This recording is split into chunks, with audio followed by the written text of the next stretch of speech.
Hello, assalamu alaikum. What's cooking in Zahira's kitchen today? Today we will be making beautiful mocktail drinks that's going to be suitable for any occasion. maanta waxaa sameyneynaa cabitaano aad u macaan oo markaa rabtid aad sameysan kartid maalinta ciida martiqaadka anytime. Horta kow waxaa ka bilaabeynaa cabitaanka ugu horeeyay oo loo yaqaano mocktail mojito. cabitaankan wuxuu ku saabsan yahay baraf, liin dhanaan, riixaan iyo ama mint sida u kasaysid caleenta oo dhinac kuleelka. waxaa isticmaaleynaa cabitaanka lemonade-ka midka aashatada ah. waxaa isticmaali kartaa 7-up or Sprite. So first things first, we're going to start with some ice and lime and some slices of apple and lots of ice. And then you can use any type of fizzy drink that you like. You can use sparkling water, lemonade, anything that's carbonated. So I'm using here lemonade. You can use Sprite or 7-up. And as you can see, our first drink is made.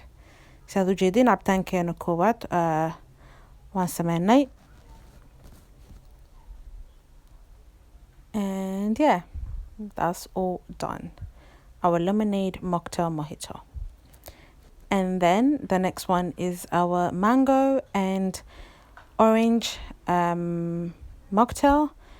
You can omit any ingredient that you don't like. So inta waxaa igugu jiro manga shiidan iyo waxaa isticmaaleynaa cabitaanka oranjaha ah. adee kugu xiran tahay waxaad jeceshahay.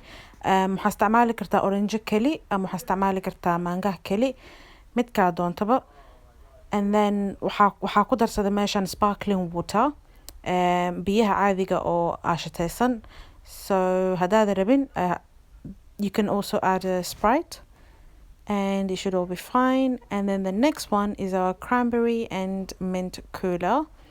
And we're also adding some blueberries to this. So as you can see here, fruitka blueberry-ga ayaan jajabinaa. So I'm crushing my blueberries. And then we're going to add ice again. waxaa ku darsanaynaa baraf, kadib waxaa ku darsanaynaa riixaanta, some mint leaves because it's a cranberry and mint cooler, and then some slices of lime iyo liin dhanaan. kadib waxaa ku darsanaynaa cabitaanka cranberry. You can use any type of drink you want. And then after using the cranberry, we're going to add more ice, and then some mint leaves and Sprite. As you can see, I've added a lemonade here. And that's all done. These recipes are so easy. It's literally the showstopper of all the types of occasions in my family. To all gatherings, Eid parties, Ramadan, any type of occasion you have, this is going to be the best drinks ever, the best refresher.